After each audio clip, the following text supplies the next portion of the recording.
Hello. Yes, I'm switched on. Hello, everyone. Final day of Res. Everyone having a good time? Yes, excellent. And not too tired, hopefully. We've got next Mac and Lottie of Fail Better Games, who hopefully you all know Sunless Sea, right? Everyone's played it?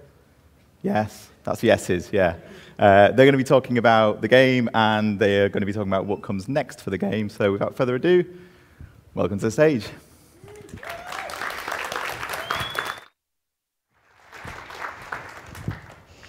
Hey, so I'm Lottie, this is Mac, and today we are here to talk to you about something that is going to come on the screen soon. Yay! Zubmariner, which is a shiny new expansion for the existing game Sunless Sea.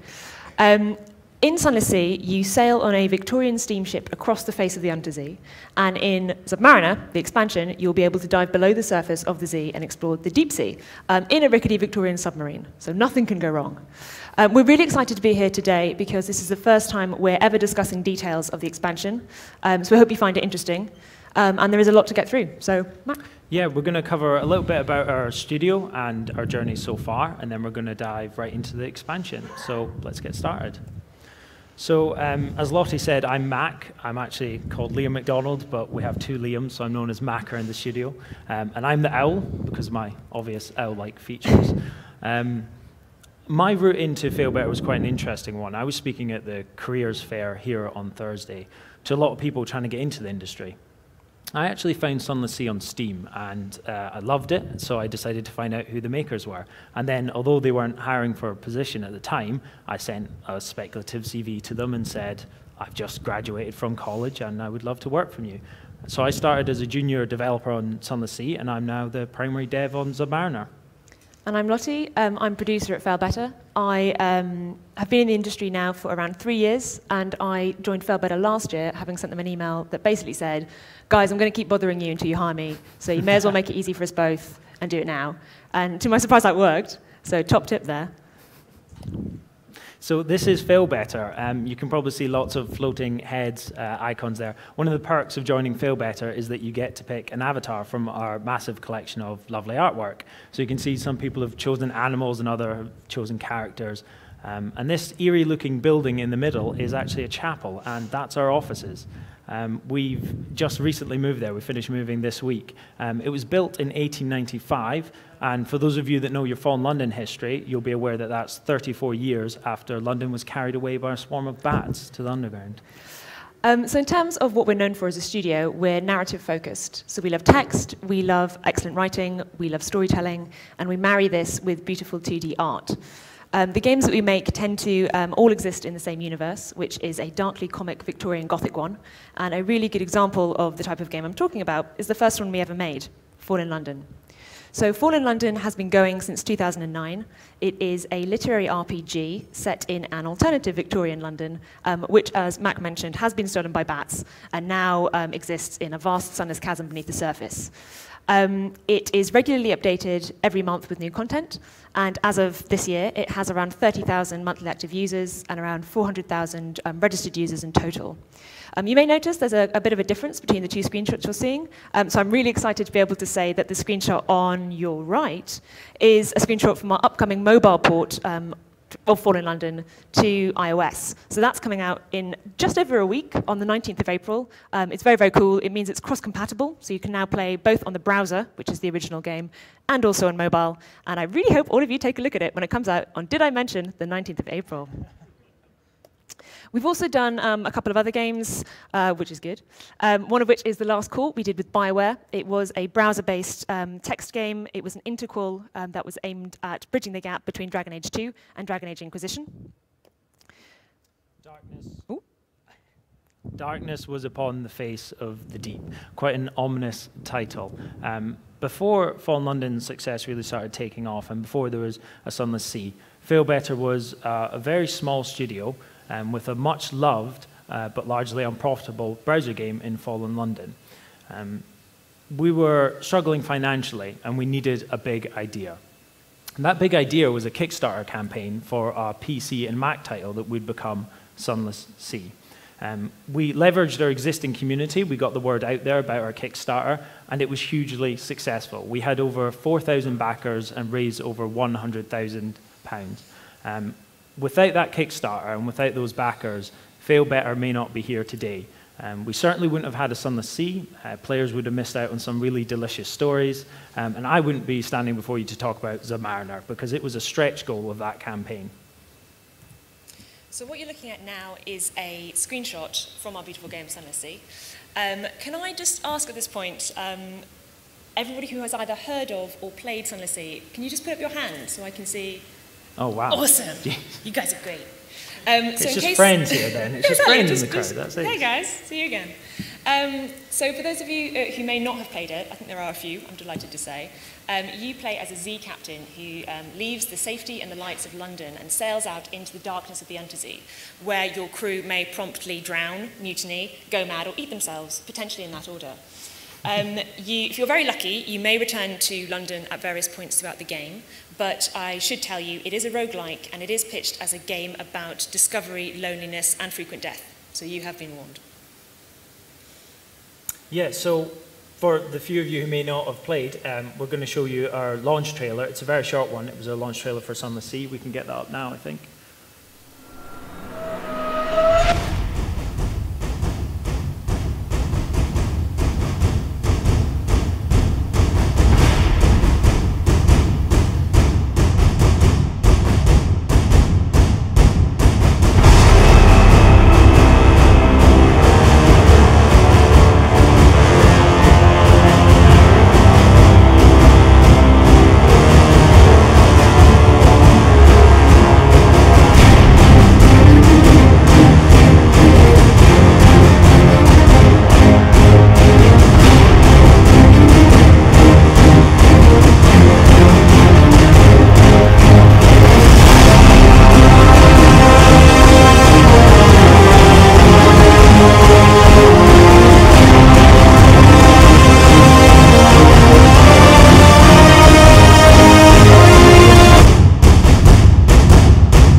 Was shaking. That was amazing. So because Zubmariner is an expansion of Sunless Sea, we wanted to go back to the original creative pillars that made Sunless Sea the game that it was. So there are 4 main pillars that I want to talk about. The first one is a pillar of survival. We want you to be constantly aware of your potential demise. Another is exploration. We deliberately designed the game so it looked like a map, and you'll find that when you die and reincarnate, the islands have helpfully rearranged themselves. Another pillar is loneliness. We want you to be constantly aware of how far away you are from home and your friends and family. And finally, this idea of lights in the darkness. We teach you that light is safety, and this feeds into a larger theme of venturing forth and returning home again. So these were the 4 main pillars that we had in Sunless Sea. They affect everything in the original game, from the art direction to the narrative to the mechanics to the audio, everything.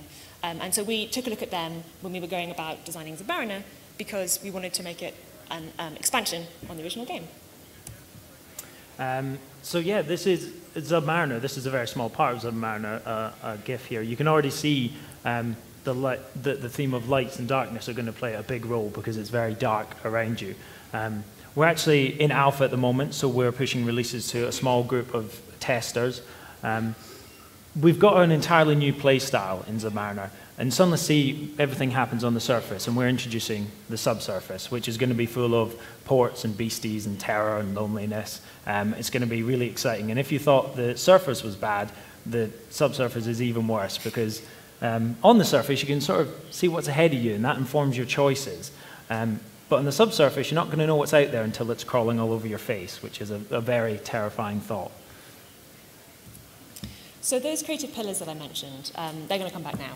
Our creative director said that Zubmariner is, quote, Sunless Sea turned up to 11. So we went back to those pillars and we thought, how can we translate these into new and specific themes for Zubmariner? The most important theme that you'll find is an idea of trespass. This is partly because you are invading a world to which you do not belong and which more naturally belongs to the creatures who've evolved to live in it and call it home. But it's also because, as you'll discover, the cities on the surface have got together and signed a treaty they call an agreement about nothing of consequence. And in this treaty, in legally binding terms, they clearly state that there is absolutely nothing of interest to be found beneath the waves and nobody on any account should go and have a look. As you might have gathered from the title of this expansion, you don't pay that much mind, but this again reinforces the idea of being in a place that you shouldn't really be. A second key theme for Zubmariner will be fragility. So Frank Herbert once wrote that there is no such thing as a minor accident on a submarine, and again we want you to be reminded of how easily you could be crushed by your environment. And finally, we wanted to come back to this idea of lights in the darkness, except this time we teach you that the light can betray you. So the glowies that you now see in the darkness around you, they could be the safe lights of a harbour or a port, or they could be the bioluminescent of a hungry beastie waiting to gobble you up. You are a beautiful butterfly, each and every one of you. This is to travel between the two surfaces. You're going to have to transform. You're going to have to transform from a ship to a submarine, or from a submarine to a ship. And so this is already starting to play on that theme of having to really morph yourself so that you can trespass into an area you don't necessarily belong. And we can look at what that transformation might look like on the next slide. So this is some early placeholder of a Maynard class frigate moving into Zub shell form. This is a frame-by-frame animation here. Now, each ship will have a different submarine shell. So if you've spent time, as a lot of you probably have in this room, grinding out a really nice-looking ship, you're going to have a different-looking Zub, so that's going to be really interesting for you. But this poses an interesting question. If you're going from an open-top vessel to an enclosed capsule, well, what about oxygen? And we can answer that for you. You will probably drown. Sorry, guys. Yeah, not probably. You will definitely drown, in fact. You're not going to survive all circumstances, unfortunately. Sid Meier famously said that a game is a series of interesting choices. And we know what those choices are on the surface. We have the second-to-second choice of your fuels and supply. Should I attack this beastie to get that essential fuel or supply I need to finish my journey? The minute-to-minute decision, what direction are you heading in and what port are you heading for? And the hour-to-hour decisions, what string of ports would you like to visit and what is your overall objective as a player? We wanted to add a constraint to the player-making decision process, really turn the screw, and that constraint is oxygen. You're going to have a limited supply of oxygen, and it's going to deplete over time.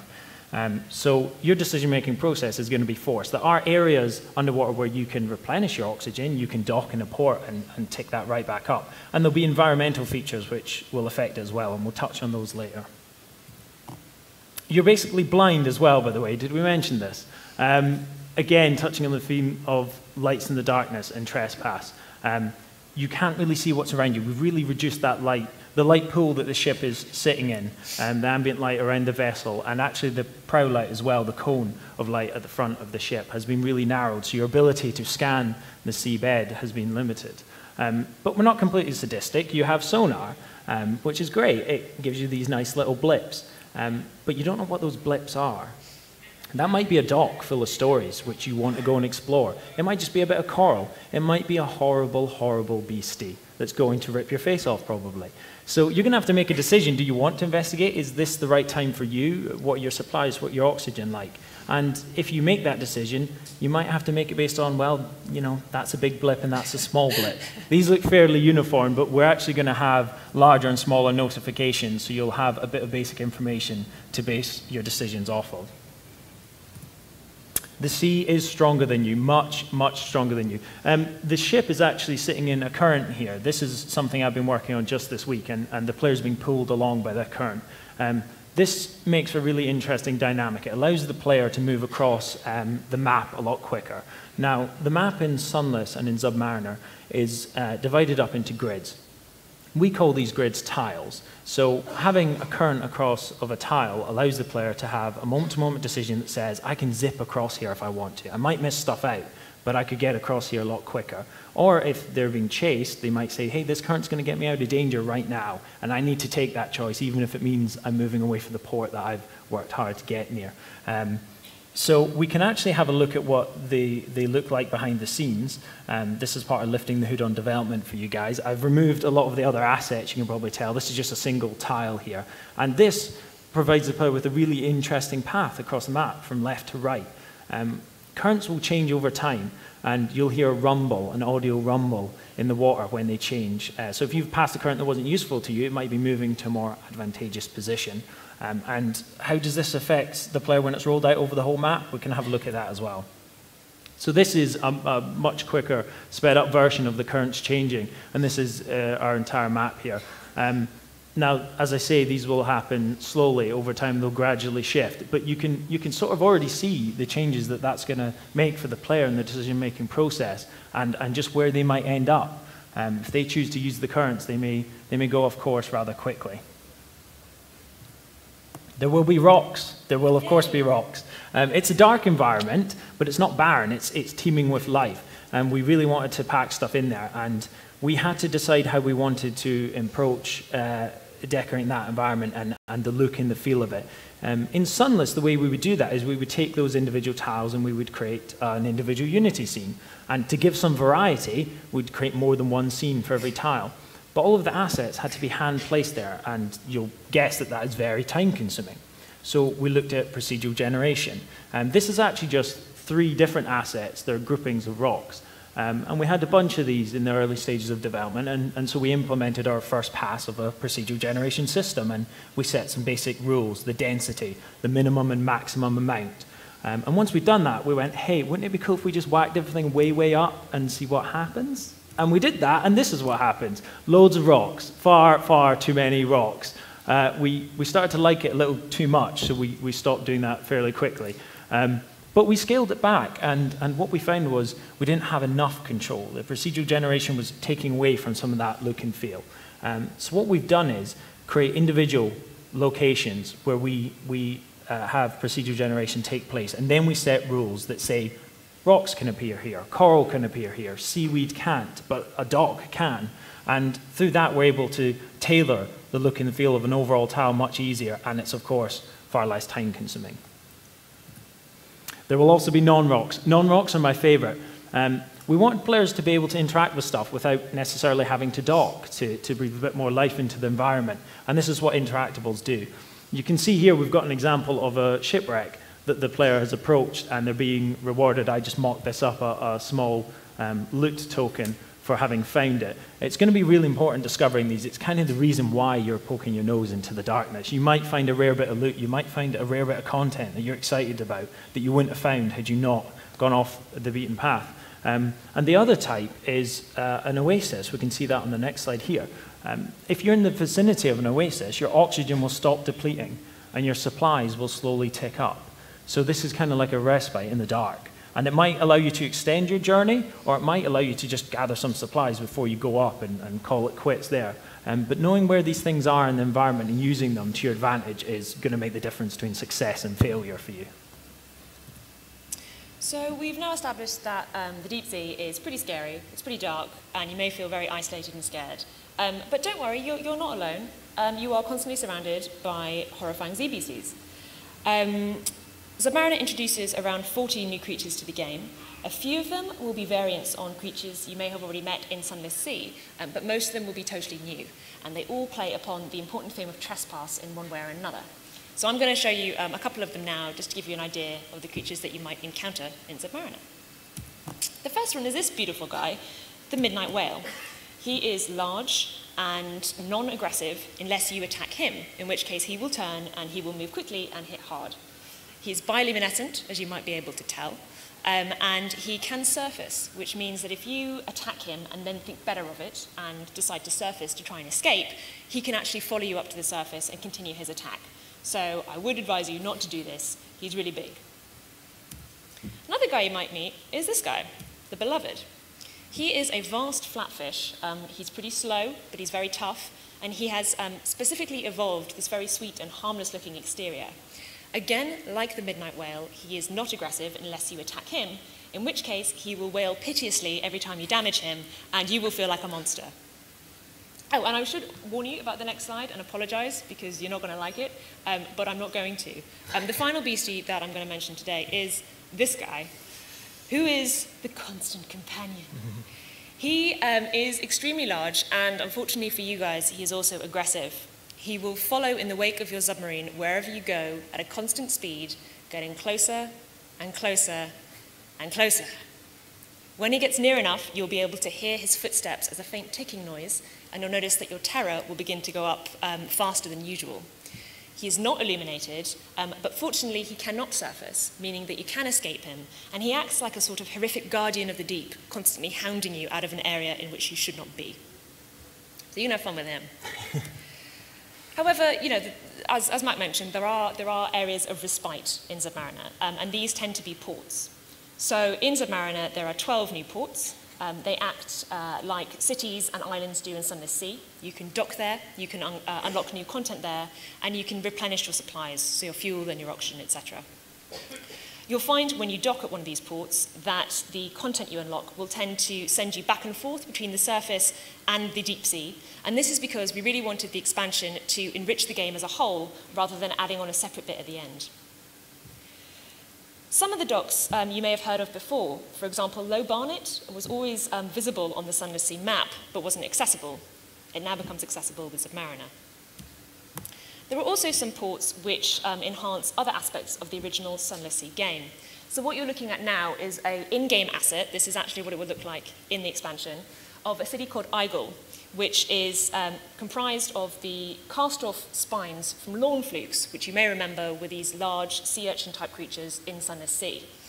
You can see that there is an unfortunate research vessel that strayed too close to the spines and became impaled and is now stuck there and has become this static port where you can dock. And it is therefore appropriate that Igel is called the City of Regret. There are, however, a number of new ports that you will not have heard of. For example, Anthe. This is a piece of concept art for Anthe, our City of Flowers, which is this strangely beautiful, contemplative place where everything is covered by these unusual crystalline structures. And to show that we're not just totally insane and love bats all the time, we did actually take inspiration from existing structures called anthodites, I believe. Correct me on my pronunciation if any of you guys know, which are unusual crystalline structures that naturally form in certain deep caves.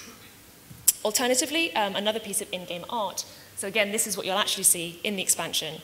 This is Scrimshander, the City of Remembrance. And here it welcomes all visitors. Everyone is allowed to come and go everyone's allowed to come as they please, but no one is allowed to depart without leaving something behind.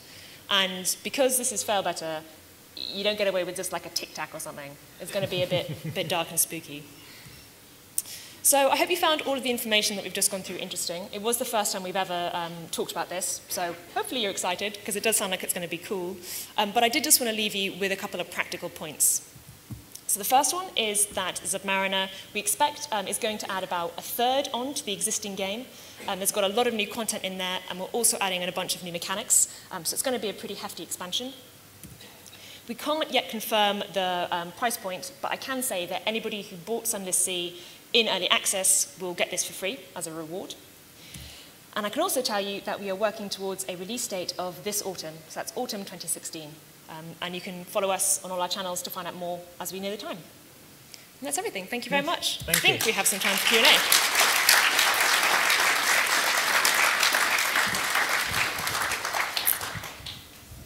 Thank you very much, guys. So we're going to open the floor to questions. If anyone has a question, you can come up to the mic now. I've got one question, which is, why the hell would I go down there? It's funny because Fallen London and Sunless Sea you describe as darkly comic, and they are, but I find it genuinely scary. I mean, I'm scared of paddling pools. So, but the sea is a deeply terrifying thing to me. And it's all done with good humor, but it is a terrifying thing. And yeah, why would I go there? Well, I think a good starting point is one of those creative pillars I mentioned about Sunless Sea. So the idea of exploration. Yep. It is scary because you're going out into an unknown place, but there are potential massive rewards. Yeah. Like you can earn your fortune, or you can go there and discover new stories. As a player, you know, you like reading, I assume, because you're playing our games. So you kind of get additional rewards for going out there and risking things. We wanted it to be scary, but I do think that we'll make sure the rewards are worth your while. And does anyone have a question? Yep, if you want to pop to the mic, thanks.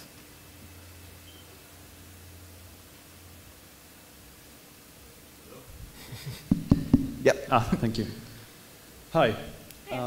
Before I get into it, I just want to say that I think I speak for everyone when I thank you for your work and congratulations. Thank you. And I had a couple of questions. First of all would be, if you had to start Sunless Sea all over again, the development process, knowing what you've learned from it, what would you do differently? And the second question is, can you talk a bit about your creative process with coming up with these creatures, these characters, these locales that you've used in the setting for Fallen London and Sunless Sea, and Zubmariner if you want? Yeah, well, I think I can answer the first question. So I mentioned that I joined as a sort of junior programmer. So when I came in, we were in the early stages of early access. And I got to see a lot of the changes being made and a lot of the feedback coming in from the community. I think that's something we did well, was to get feedback early, because it allowed us to iterate. Obviously, we changed the combat system. I don't think we would necessarily do that, because it was with hindsight that we made the change. It was with feedback, and it was after a lot of deliberation. I think a more practical thing we would have done differently is laid out tool sets early on, because the process that I talked about with the procedural generation and the rocks, we found that our lead artist was doing a lot of the placement. He's our art director, and having him placing assets in the scene is not the best use of his time. So if we had addressed tools earlier on, that would have allowed us to free up some of the crucial dev time. I think that is one change I would make before beginning the process. And in terms of our creative process in general, we do have the dark mind of Alexis Kennedy. He's our creative director. But it does tend to be quite an organic process. For example, that agreement I mentioned earlier, the agreement of no importance, that was actually totally workshopped by the entire writing team. So somebody came with one idea, everyone discussed it and added their own thing. It is quite important for us that we do listen to everyone on the team, because we're relatively small, we're like 15, 16 people, something like that. Yeah. So we do have the luxury of being small enough to actually listen to everyone who's involved. Thank you very much. Thank you. And anybody else? Yeah. The constant companion's not based on anything real, right? No, just haunt your nightmares. Yeah. It'll be fine. Sort of following on from your first question, Sunless Sea is a very beautiful game, and Fallen London is generally a sort of a fascinating world, but it's also, as we said, kind of it's very dark and oppressive, and this Zubmariner seems to be dialing up the darkness and oppressiveness. What attracts you and Fail Better to this sort of darkness and oppressiveness? And do you hope to visit some slightly lighter themes in the future? Because sometimes I want to play something more colourful, perhaps. Fascinating as Sunless Sea is. Well, that's a really good question, and I'm sorry if we're depressing everyone. It's going to be really fun, I promise, and it's not going to be too hard.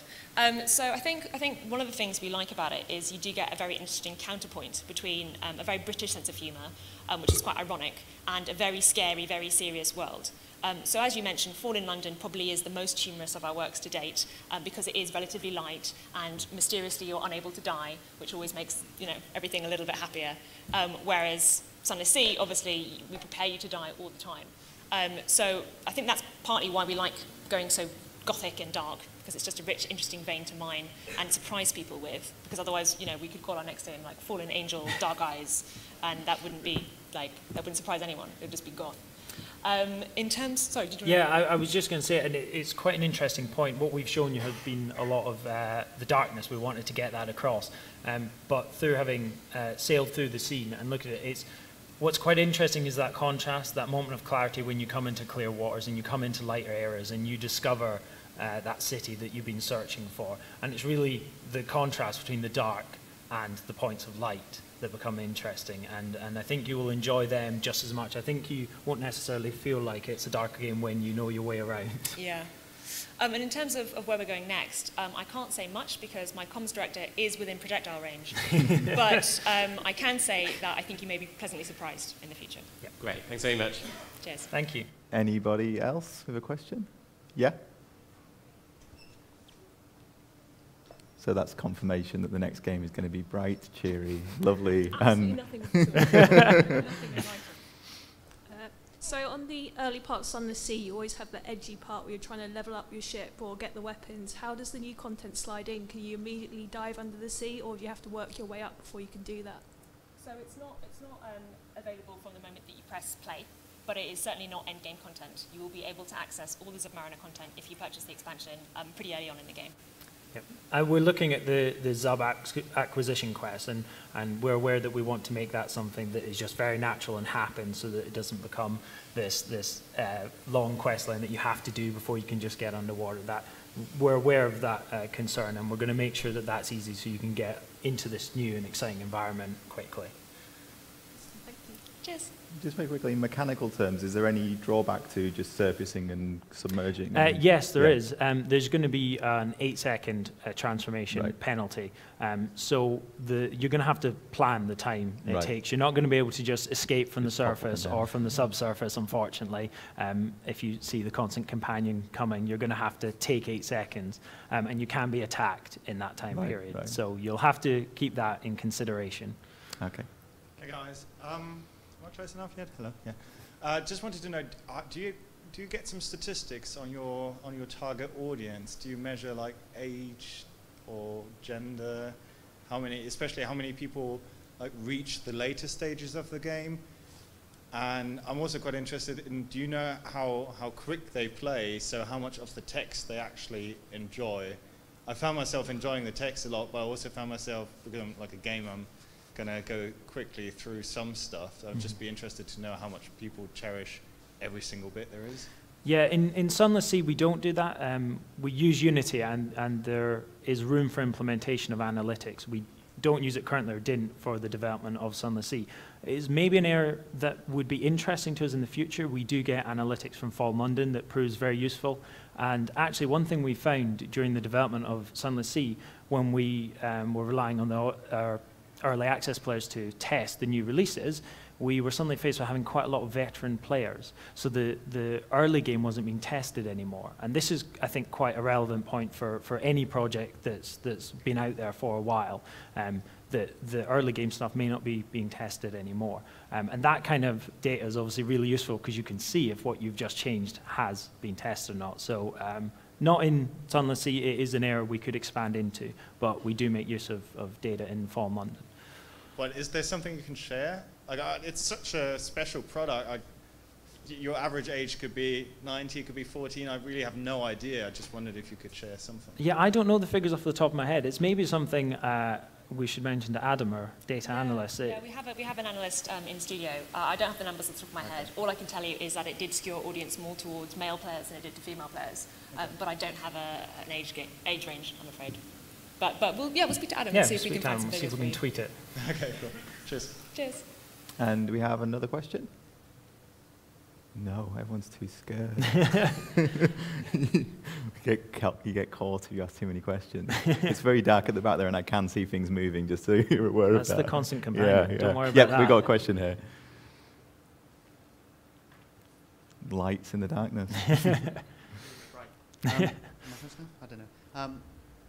Did you find it difficult moving from the original Fallen London to Sunless Sea? Obviously, they're very different games. The tone's very similar, and obviously the story continues. But did you find that it was difficult to move into a sort of live play space rather than turn-based, and moving from a forum game? Or is it something you always wanted to do, but just didn't have the money or the time or the influence to do it? Yeah, well, I think when I mentioned about the Kickstarter and how we needed a big idea, I think what we had was a really interesting product, and we were really good at it, but we weren't addressing a much wider audience that was possibly available to us. So clearly bringing our craft to a new platform allowed us to do that. Actually, we made use of some back-end tools, which meant that the way that we were dealing with content was very similar, and we had a very good developer in Liam McDonald who was able to spin up on Unity and learn the tool set very quickly. So I don't want to say for him, but it became a painless process eventually.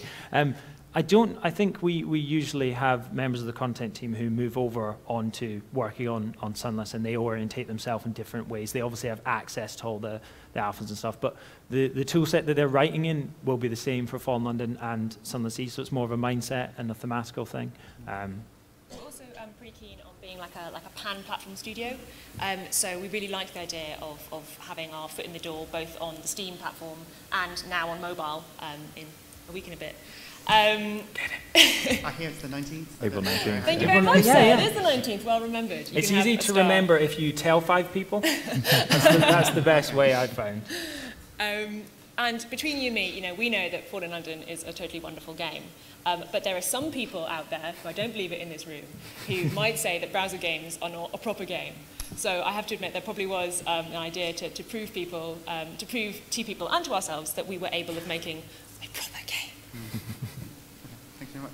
Thank you. Thank you. And do we have time for one more question?